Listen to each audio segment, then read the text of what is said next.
Hello. Welcome to the Detroit Experience.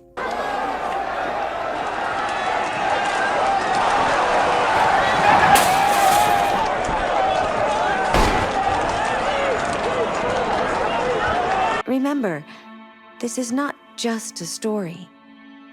This is our future.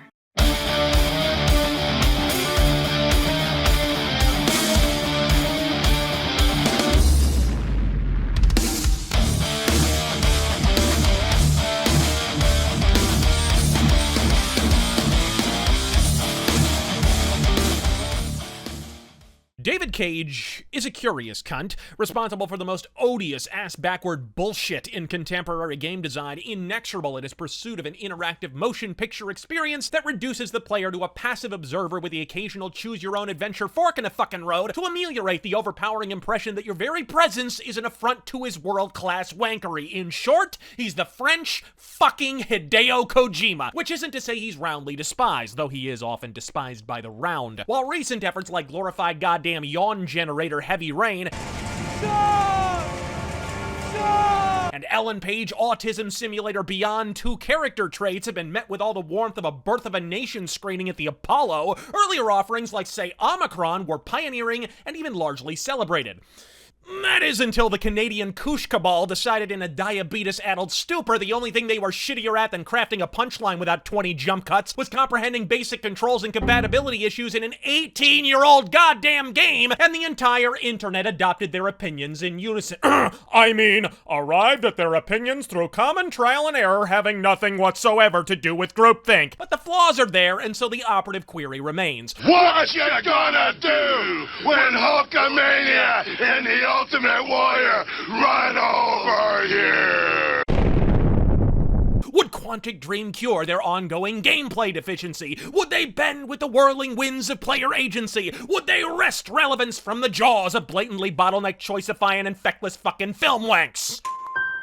Ever since Indigo Prophecy, Quantic Dream have bet the fucking farm on arresting interactive emotionality. They've eschewed loot boxes and kill streaks to their eternal credit, but they've overlooked one crucial mitigative factor in the process. More than any cinematic set piece, well-timed symphonic sting, or synthetic sex scene, what plays on a person's emotions is an experience. Leering up at Las Vegas in fucking Fallout for the first time, mantling a cobbled rooftop to find yourself utterly unmanned by the sheer immensity of Angel Watch Tower in Thief 2: The Metal Age. No designer condescendingly crafted these scenarios for our butt-fucking benefit, yet they've permanently lodged in our psychic storage space regardless because we didn't watch them, we experienced them. What's the experience in Detroit beyond boredom exactly? Peering passively at a biomechanical marionette, finding prefab fucking clues with my Batman Arkham Asperger's vision, awaiting the inevitable screen prompt to swipe my finger across a touchpad I've maybe touched twice since the PS4 fucking launched? Oh my god. Truly, an Odyssean epic I intend to relay to my progeny on my goddamn deathbed. Come, sidle on up to the sofa, Littlefoot. Grampy's gonna tell you about the time he shook the shit out of a controller to avoid being robo-raped by a white trash stereotype, sweetie. Grandpa. It's the circle of life, Simba. And really, of all the gameplay to gank, not the newly resurgent point-and-clicks that have swallowed up the Steam store the last 5 fucking years, not the legitimate deduction intrinsic to investigative games, fuck it!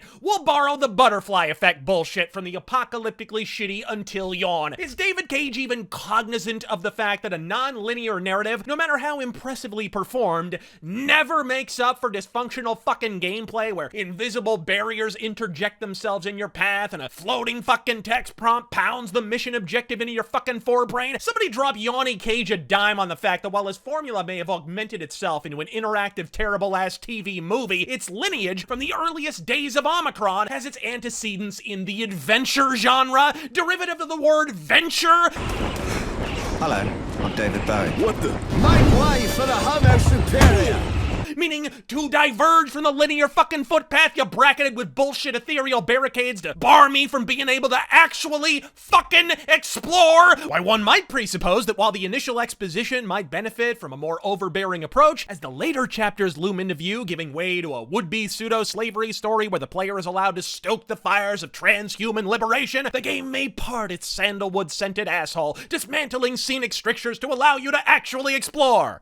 One might assume that if one wished to be profoundly fucking wrong. And when I allude to the slavery allegory, I mean they slather that shit on like a 13-year-old with his first bottle of Axe body spray. From the anti-android employment protests where a soy boy with a side shave all but shrieks the words "De Turker gerbs" between fistfuls of fucking estrogen pills, to the android Rosie Parks compartment affixed to the back of the butt-fucking bus. If there's a solitary thematic element the writers didn't cram in your cake hole with fists of black forest fucking ham, I certainly must have missed it. And to the McDonald's fucking fry-later cook flipping out about being replaced by robo-menus and cyber chefs, have you seen the revenue numbers on Uber Eats, Grubhub, and DoorDash? Trust me, sweetie, you'll be replaced by a Senegalese illegal in a self-driving car long before C-3PO ganks your gig serving up the Animal Hospital special at Del Taco.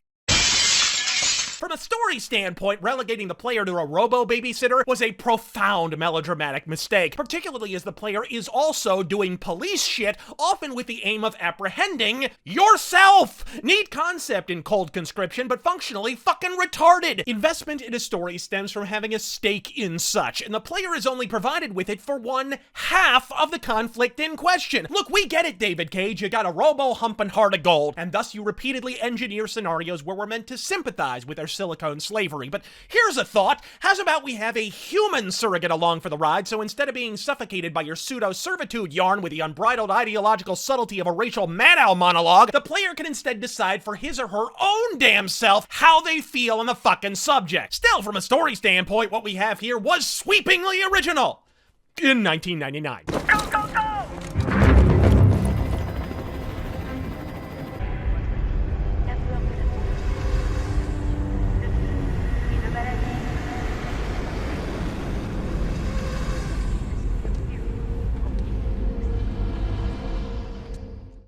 Hi, Daniel. My name is Connor. How do you know my name? You have to trust me, Daniel. Let the hostage go, and I promise you, everything will be fine. Tell me and I can help you. Help? I think you're getting confused, human. You're here to kill me, yes? Why do you keep coming closer to me? You do not need to be this close to me to kill me. I'm not gonna kill you. Yes, you are. I know you're angry, Daniel. But you need to trust me and let me help you. I don't want your help! Nobody can help me! No!